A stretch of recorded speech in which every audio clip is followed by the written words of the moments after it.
En esta hora, Señor, una vez más rogamos tu palabra penetre hasta lo profundo de nuestro ser y nos lleve nuevamente a ser aquellas personas que adoramos y glorificamos tu nombre. No porque nos sentimos bien, no porque tenemos sencillamente ganas de hacerlo, sino por lo que tu palabra nos dice que tú eres. Y somos el pueblo que te obedece y te ama. En el nombre de Jesús. Amén y amén. Gloria a Dios. Quedamos en Isaías capítulo 40, versículos del 1 al 5. Isaías capítulo 40, versículos del 1 al 5.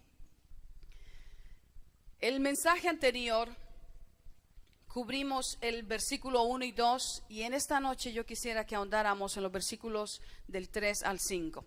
Pero vamos a leerlos, todos estos 5 versículos para tener un mejor punto de referencia. Quiero compartir con ustedes, amados hermanos, un mensaje que le he intitulado El advenimiento del Mesías, divina promesa de consolación a la humanidad. Capítulo 40 de Isaías, versículo 1 al 5 dice así: Consolaos, consolaos pueblo mío, dice vuestro Dios. Hablad al corazón de Jerusalén, decidle a voces que su tiempo es ya cumplido, que su pecado es perdonado, que doble ha recibido de la mano de Jehová por todos sus pecados. Voz que clama en el desierto, preparad camino a Jehová, enderezad calzada en la soledad a nuestro Dios. Todo valle sea alzado y bájese todo monte y collado, y lo torcido se enderece y lo áspero se allane. Y se manifestará la gloria de Jehová, y toda carne juntamente la verá, porque la boca de Jehová ha hablado.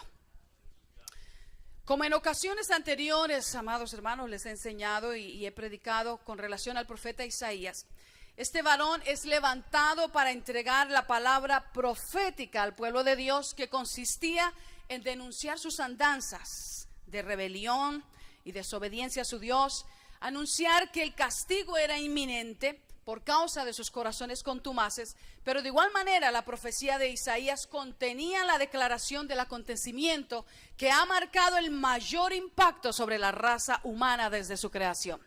Estoy hablando del advenimiento del Mesías esperado, Jesús de Nazaret, el Hijo de Dios hecho carne para habitar entre los humanos como uno de nosotros. Ya ustedes saben que Isaías no vivió, ¿verdad?, para ver el cumplimiento de sus profecías. Ustedes ya saben eso con todo lo que hemos enseñado y predicado y lo que han leído y estudiado. Él no vivió para ver el cumplimiento de todas sus profecías. Entre ellas, las más relevantes, la caída del reino del sur, o sea, Judá ante Babilonia, la restauración iniciada por el edicto de Ciro del pueblo que es llevado cautivo junto con la oportunidad de reconstruir su ciudad amada, y mucho menos vivió para ver los días en que Dios se hizo carne en Manuel, ¿verdad? Ustedes ya y todos sabemos eso. Esto nos da a nosotros un mayor motivo de exaltación a nuestro Dios, al gran Dios de la Biblia. Al notar la precisión de sus dichos, de su palabra, de sus profecías, de sus promesas cumplidas, cuando consideramos la perfección del desenvolvimiento de sus planes de redención para con su creación, con su pueblo, con la humanidad entera, le estoy diciendo, amado hermano, que Dios pensó en usted y en mí, en los suyos y en los míos, mucho antes que nosotros viniéramos a este mundo. Eso es lo que le estoy diciendo con toda esta introducción. Él hizo provisión de gracia redentora por lo inmensurable de su amor. Amén. Y continuamente nos llevaba al punto que Navidad es amor, amor, amor inmensurable. Dios se dio a la tarea afanada e incesante de buscar lo que se había perdido, lo que se había desviado del camino, lo que había caído bajo el pecado y su maldición, y en su búsqueda por alcanzar al hombre, a ti y a mí, no escatimó venir a hacerse como uno de nosotros. Gracias a Dios por ello. Amados hermanos, en estos minutos que compartiremos juntos, quisiera que recorriera conmigo de manera somera el trazo del tiempo que precede a nuestra celebración este día, y que juntamente con una innumerable multitud de redimidos en todo el mundo y de todas las generaciones, usted también prorrumpa en adoración y en alabanza al recordar una vez más por qué celebramos Navidad. Amén. Se ha levantado muchísima guerra y enemistad contra la celebración de Navidad. Cuando yo hablo de Navidad, no estoy hablando de una posición doctrinal con relación a un árbol, a muchas luces, a regalos, a un Santa Claus, a un señor barrigón vestido de rojo con una barba blanca colgando y con un gorro colgando. Eso no es lo que yo estoy hablando. Cuando yo hablo de Navidad, hablo de la provisión de gracia redentora que Dios hizo para toda la humanidad. Vamos a leer los versículos que teníamos escogidos con antelación para hoy, y esos son Isaías 40 del 3 al 5, y nuevamente dice: voz que clama en el desierto, preparad camino a Jehová, enderezad calzada en la soledad a nuestro Dios. Todo valle sea alzado y bájese todo monte y collado, y lo torcido se enderece y lo áspero se allane. Y mire lo que dice: y se manifestará la gloria de Jehová, y toda carne juntamente la verá, porque la boca de Jehová ha hablado. Quisiera desmembrarlo un poco en 3 puntos, y el primero de ellos es que esta profecía, esta promesa de Dios, es una profecía de consolación. Los versículos que anteceden a estos que hemos leído nos entregan la palabra profética con voz de mando, con un tono imperativo que ordena a los ministros y al pueblo de Dios en general que reciba consolación. Eso es una palabra maravillosa. Ordena que se le predique a voz en cuello, con gritos, si fuere necesario, al corazón de todos aquellos que han esperado y esperan en Dios por una intervención suya para recibir fortaleza, amparo, consuelo y esperanza.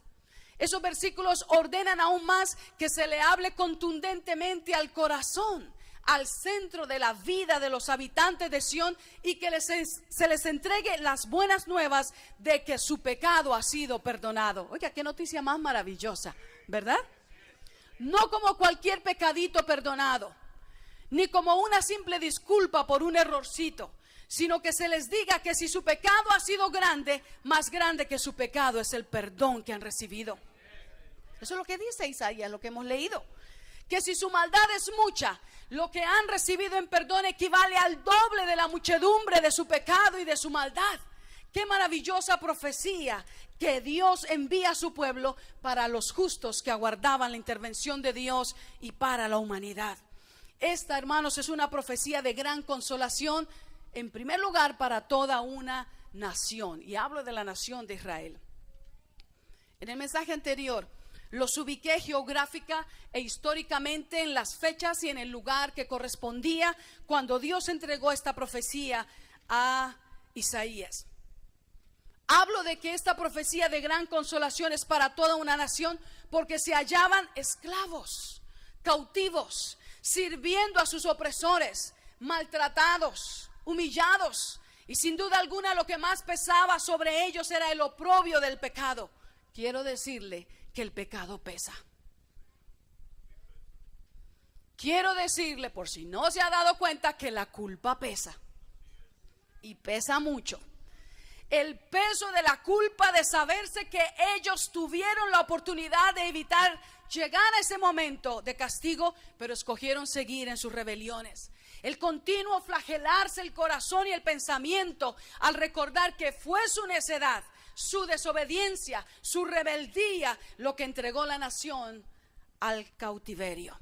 Bajo el rigor de un imperio cruel, la nación de Israel sufrió durante cerca de 7 décadas, hasta que llegó el momento del cumplimiento de la profecía de restauración, y bajo el edicto de Ciro el persa se vislumbraron destellos de un nuevo amanecer sobre esta nación desterrada. Pero la profecía contenida aquí en este pasaje y en estos versículos que hemos leído va más allá de ser una profecía de gran consolación a una nación. Aquí encontramos también, como en muchos otros pasajes de Isaías y de otros profetas, una profecía de gran consolación para una humanidad sumida en el pecado y rea de muerte eterna. Tú y yo estábamos entre ellos antes de recibir a Jesús. Amén. Pero Dios hizo provisión para nosotros antes incluso de la fundación del mundo, pensando en nosotros, e hizo provisión. Me gusta mucho lo que dice Max Lucado en aquel devocional que a veces leemos allí con hermana Tatiana y que ahora otros también tienen para leer. Y él dice, presentando una ilustración, o más bien poniéndole palabras prácticas del lenguaje de nuestro diario vivir a lo que fue la orden de Dios sobre Jesús. Él dice algo así más o menos: todavía se oía el crujir masticando la fruta que se les había prohibido que comieran allí en el huerto del Edén. Todavía estaban ellos masticándola cuando ya Dios ordenaba que Jesús viniera a la tierra para establecer un camino de reconciliación con el Padre. Tremendo, ¿verdad? Eso es algo muy especial. Es aquí, hermanos, donde entramos nosotros y todas las generaciones que nos han precedido y aquellas que nos van a proceder, que van a venir después, si Cristo aún tarda su promesa. En el versículo 3 que nosotros hemos leído, Isaías anticipa que vendrá una voz que anunciará en el desierto que se prepare el camino para Dios, para ver su manifestación. Amén. Entendemos por la palabra de Dios que cerca de 700 años después de dicha profecía aparece un hombre llamado Juan el Bautista. Wow, un vocero, un portavoz, un anunciador. ¿Cuántos de ustedes han oído de Juan el Bautista? Yeah. Un predicador, un hombre que era usado con portentosos milagros, una persona de aspecto singular, con costumbres fuera de lo común en cuanto al trato consigo mismo, pero sin lugar a dudas, un vaso escogido desde que fue embrión, para que al nacer y crecer fuera solo una voz. Repita conmigo, una voz. Amada iglesia, para Juan el Bautista era claro que su tarea de anunciador nunca igualaría al que venía detrás de él.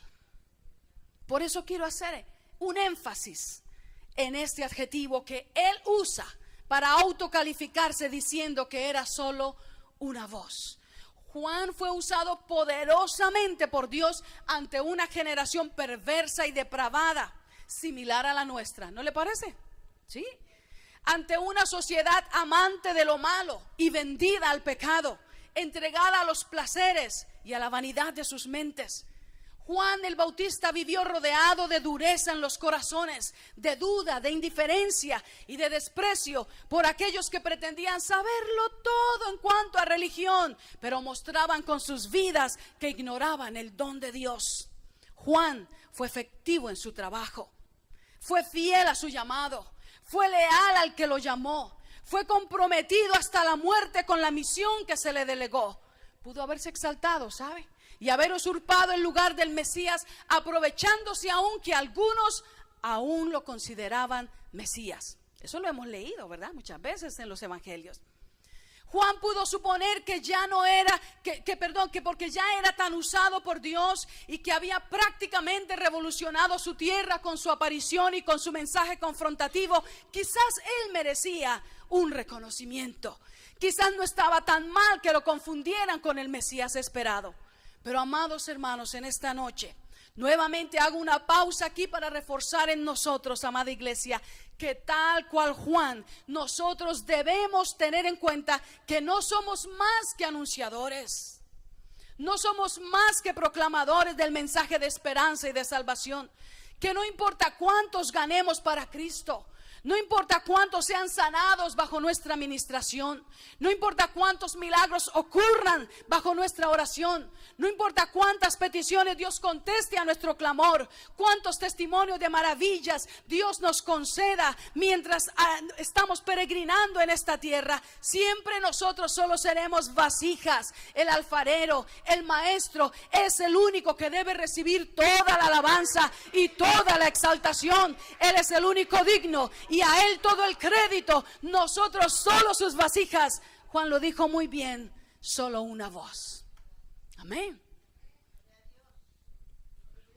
Juan estaba tan convencido, amados hermanos, de su lugar y de que quien venía tras él, que cuando lo elogiaron por su tremendo ministerio, él pudo proclamar: yo los bautizo para arrepentimiento y perdón de pecados, pero detrás de mí viene uno al cual no soy digno de desatar ni la cinta de su calzado. Él os bautizará en Espíritu Santo y fuego. Y cuando él vio venir ante él a Jesús para ser bautizado en agua, Juan declaró de Jesús: he aquí el Cordero de Dios que quita el pecado del mundo. Estaba muy seguro de su lugar, estaba muy seguro de su llamado, estaba convencido de su misión, estaba muy seguro a quien él anunciaba. Alabado sea Dios. El mensaje de Juan, hermanos, era para confrontar con el pecado e introducir el arrepentimiento como la única puerta para entrar en comunión con el Hijo de Dios. Y aquí quiero hacer otra pausa. El mensaje de Juan era para confrontar con el pecado e introducir el arrepentimiento como la única puerta para entrar en comunión con el Hijo de Dios. Y cuando hablamos de arrepentimiento, debemos mirar las líneas que encontramos en esta profecía de Isaías. Porque el mensaje dice que se enderece la calzada, que todo valle se alce y todo monte y collado se baje. Eso fue lo que leímos, ¿verdad? Que lo torcido se enderece y lo áspero se allane. Y algunos pudieran pensar que son solo líneas poéticas dentro de la profecía. Pero lo cierto, amados hermanos, es que definen magistralmente el resultado, el fruto del verdadero arrepentimiento. Iglesia amada, al ser la voz de Dios, porque tú y yo somos la voz de Dios a esta generación. Tú y yo lo somos, no es solamente los pastores, los evangelistas, los líderes, no, tú y yo somos la voz de Dios a esta generación. Como tal, Dios demanda de nosotros que anunciemos el evangelio de gracia, de perdón, ¿verdad? De redención, de salvación por fe y no por obras, de amor inquebrantable hacia el pecador, de la oportunidad extraordinaria que hay en él para todo perdido de hallar vida abundante. Eso es nuestro mensaje, muy cierto. ¿Cuántos dicen amén a ello? Pero todo eso queda supeditado a la actitud de arrepentimiento que debe tener el que quiera disfrutar de todas esas bendiciones. Amén. No es suficiente con llorar. No basta con hacer promesas. No es necesario traer sacrificios. El remordimiento es un sentimiento terapéutico hasta cierto punto para la gente. O sea, le ayuda un poco. Pero Dios espera, Dios demanda arrepentimiento. Así es. Amén. ¿Será que se puede ver el arrepentimiento? Alguien pudiera preguntarse. ¿Será que se puede ver? ¿Se puede reflejar? ¿Se va a mostrar en algún momento? ¿De qué manera? Vamos a lo que dijo el profeta. Cuando el valle se alce, cuando el monte se baje, cuando lo torcido se enderezca, cuando lo áspero se allane. O quizás para mejor comprensión, amados hermanos, cuando toda nuestra bajeza, todo nuestro quebranto, todo lo que nos ata, todo lo que se empecina en mantenernos mirando al suelo, a nuestra condición, a nuestra pobreza, todos aquellos pretextos que usamos para decir: hoy no, Señor, mejor mañana, mañana me consagro, mañana me santifico, mañana te sirvo, mañana te daré ofrendas y diezmos y todo lo que me pidas, mañana testificaré de ti a mis amigos en el trabajo, mañana me arreglo para poder hablarle a mis familiares de ti, mañana pediré perdón, cuando todo ese valle se alce. Eso es lo que dice el profeta. Cuando estemos y nos comportemos a la altura de la dignidad de un redimido, ahí se muestra el arrepentimiento. Amén. Cuando toda soberbia, toda altivez, toda prepotencia, óigame, a mí me impresiona, niños tan pequeñitos, jovencitos tan bien cuidados y todo, y tienen una actitud prepotente, te desafían en las cosas de Dios. Hay que orar que el Señor lo tire a tierra, que el Señor derroque esa altivez, que se cumpla la profecía, porque si se cumple, verán la gloria de Dios. Eso es lo que dice, para ahí vamos. Cuando toda esa altivez y toda esa prepotencia, toda contumacia, toda incredulidad, toda dureza de corazón y toda vanidad de la mente, todo endiosamiento del vientre y de las pasiones carnales, todo pretexto para consentir nuestra naturaleza caída, cuando todo abuso del poder caiga ante la presencia del Rey, Señor, cuando todo ese monte y collado se baje. ¿Estamos entendiendo ahora lo que Él decía? Estamos entendiéndolo ahora mejor, ¿verdad? Cuando no me conforme con pensar que ya no soy tan malo, ni soy tan mala como era antes. Usted me hubiera conocido antes de venir a Cristo. Hoy le doy con un puño a mi mujer. Aquella vez le daba con los dos y las pies. Cuando no me conforme en decir que ya no maldigo como antes, que ya no ultrajo tanto al indefenso como antes, que ya no hago tanto las cosas sucias que antes hacía cada rato. Cuando no me conforme con llorar en el altar y decirle a Dios, ayúdame, mira que pequé otra vez, pero eso sí, ya no es tanto como antes, ¿verdad, Señor? Cuando deje de conformarme con que ya no soy tan celoso o celosa como antes, tan rencoroso como antes, tan mentiroso como antes, que ya no me tomo tantas cervezas. Me hubieras conocido antes, yo me pegaba ahí no, eso conmigo no había. Cuando ya no me conforme con decir, ya no me fumo tantos cigarros como antes, ya no veo tanta pornografía como antes, cuando deje de hacer excusas por mi falta de arrepentimiento, pensando que todos hacen lo mismo y decimos, y hasta peor son ellos. ¿Cuándo? Cuando lo áspero se allane. Eso es lo que está diciendo el profeta. Qué bonito, ¿verdad? A mí me parece eso maravilloso. Y mire lo que dice: cuando todo eso se dé, se manifestará la gloria de Jehová, y toda carne le verá. Esta profecía, una profecía de gran consolación para los justos en la tierra. La iglesia del Antiguo Testamento anhelaba ver la llegada del Mesías Redentor. Los piadosos de la tierra, los que temían a Dios, aguardaban con gran expectativa la llegada de ese Salvador. La Biblia nos dice en Lucas, uno de los muchos testimonios que nos cuenta la palabra, que un hombre llamado Simeón aguardaba la manifestación de la consolación bendita de Dios. Y el día que vinieron a presentar a Jesús, a dedicarlo, él entendió que se cumplía la profecía. Y él pudo decir, ahora puedo morir en paz. Óigame, qué tremendo eso, ¿verdad? El apóstol Pablo, amados hermanos, escribiendo a la iglesia en Galacia, dice, pero cuando vino el cumplimiento del tiempo, Dios envió a su Hijo, nacido de mujer y nacido bajo la ley, para que redimiese a los que estaban bajo la ley, a fin de que recibiésemos la adopción de hijos. Y por cuanto sois hijos, Dios envió a vuestros corazones el espíritu de su Hijo. ¿Qué espíritu está en ti? El espíritu de su Hijo debe ser. Amén. El cual, dice la palabra, clama, Abba, Padre. Así que ya no eres esclavo, sino hijo. Y si hijo, también heredero de Dios por medio de Cristo. Eso dice Gálatas capítulo 4, versículos del 4 al 7. Y vamos a ir cerrando con esto. Cuando el tiempo se hubo cumplido. Cuando el tiempo se hubo cumplido, Dios hizo realidad la profecía de Isaías. Cuando el reloj de Dios marcó la hora exacta, en su preciso momento, sin retraso ni adelanto alguno, Dios envió a Jesucristo. Nació. Repita conmigo. Nació. Ahora súbale un poquito ahí al volumen con la orejita derecha. Diga, nació. Wow. Navidad, nacimiento, natividad. Nació el Hijo de Dios de una mujer.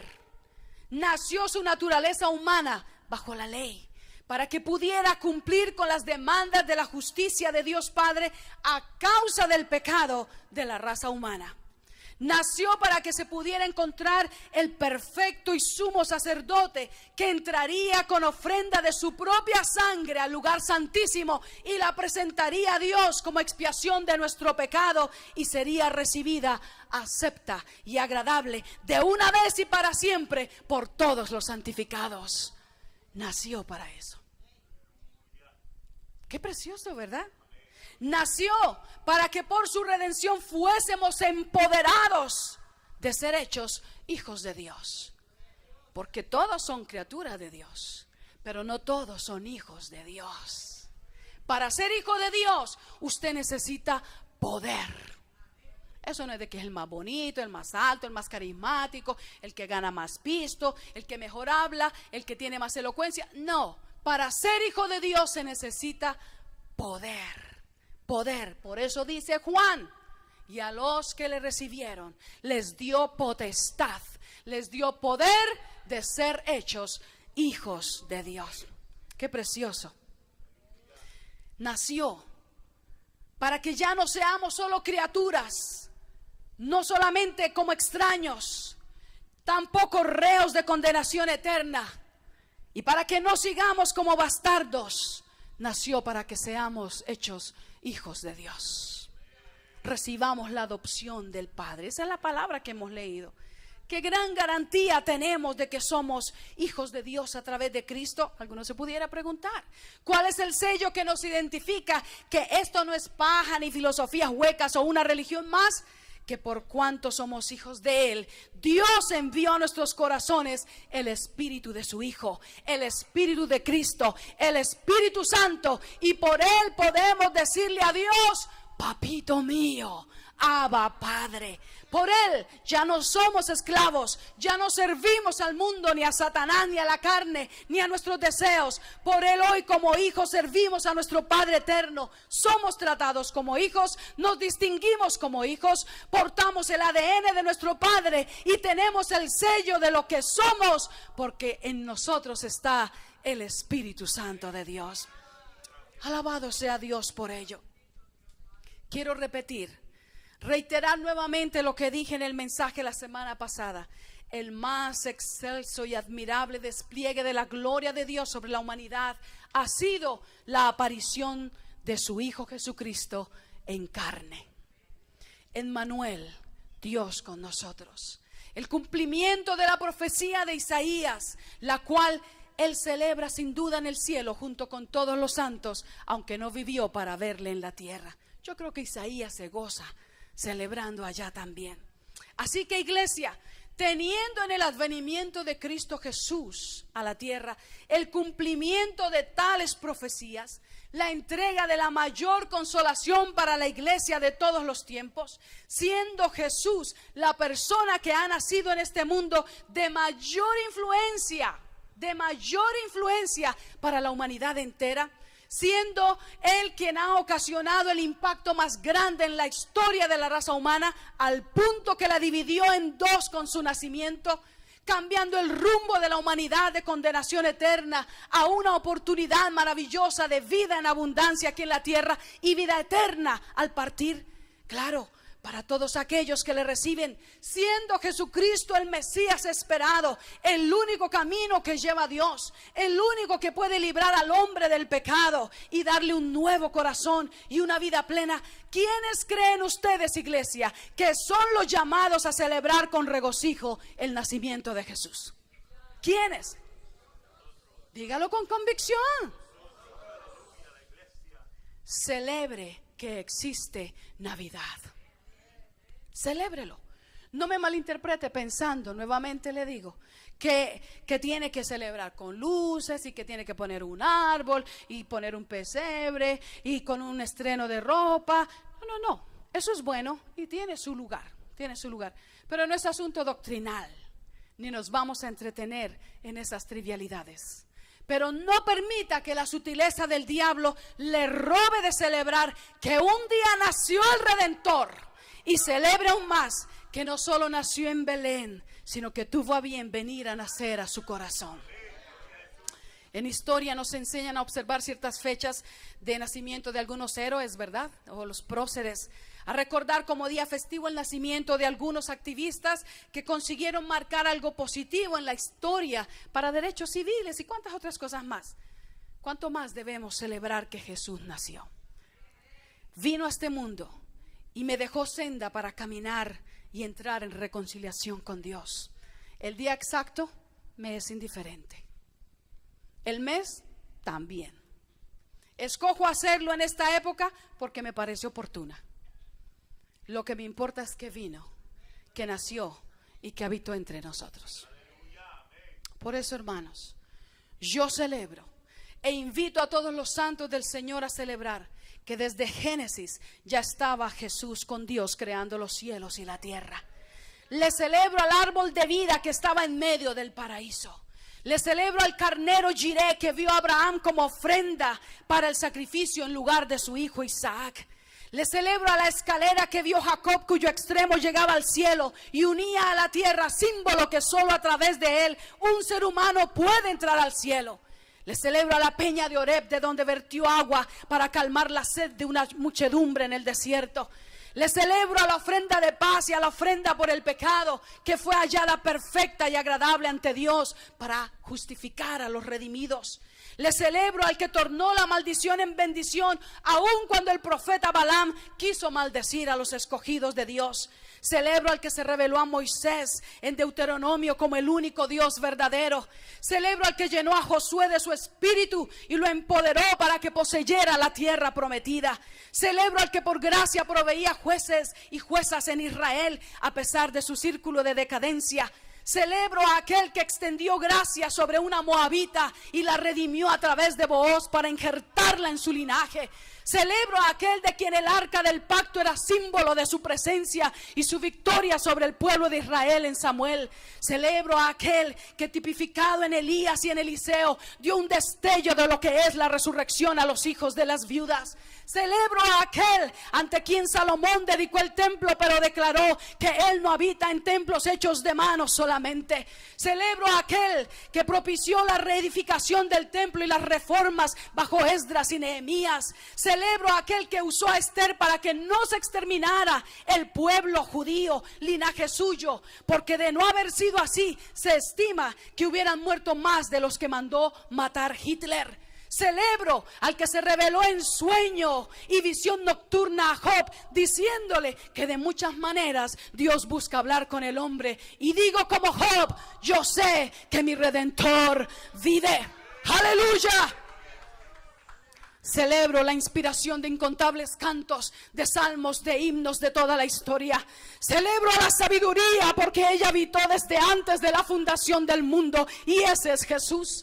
Celebro a aquel que nació en Belén. Celebro a aquel de quien los profetas llamaron admirable, consejero, Dios fuerte, Padre eterno, príncipe de paz. Celebro a aquel que nació en la pequeña ciudad de Belén, que de niño enseñaba en la sinagoga a los maestros de la ley. Celebro a aquel que los demonios no pudieron resistir, al que cambió el rumbo de la vida de la prostituta con su perdón, al que dio vida a los muertos. Celebro a aquel que abrazó a los niños y los bendijo, al que sanó enfermos, al que libertó cautivos por el diablo. Celebro a aquel que alimentó multitudes, aún sabiendo que un día ellos mismos gritarían: crucifícale, crucifícale. Celebro al que bautizó con Espíritu Santo y fuego a la iglesia en el aposento alto. Celebro al que salvó a un asesino y le confió el evangelio a los gentiles, pues por él yo he sido alcanzada. Celebro al que inspiró a todos los que aparecen en la lista de los héroes de la fe.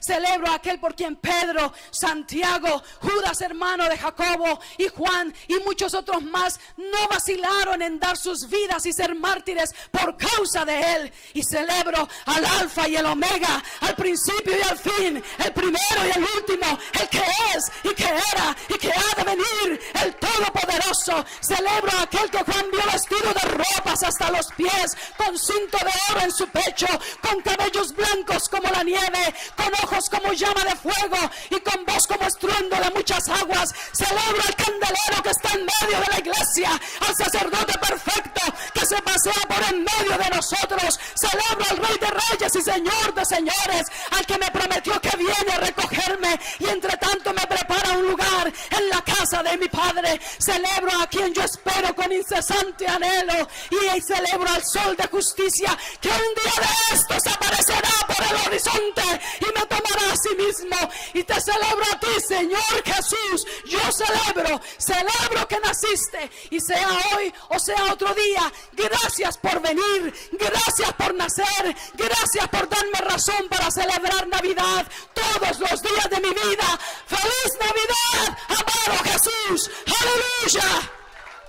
¡Oh, gloria a Dios! ¡Gloria a Dios! Levante a Dios esa ofrenda de exaltación. Celebre. ¡Aleluya! ¡Oh, celebro a ti, Dios! ¡Feliz Navidad! ¡Aleluya! ¡Aleluya! ¡Aleluya! Gloria a su nombre para siempre. Gloria al nombre de Jesús por los siglos de los siglos. Al que es y que era y que ha de venir. Y Jesús, te esperamos. Puedes escoger recogernos esta noche. Y si no lo haces, igual despertaremos en la mañana, anhelantes de verte otra vez. Te celebramos a ti. Amén.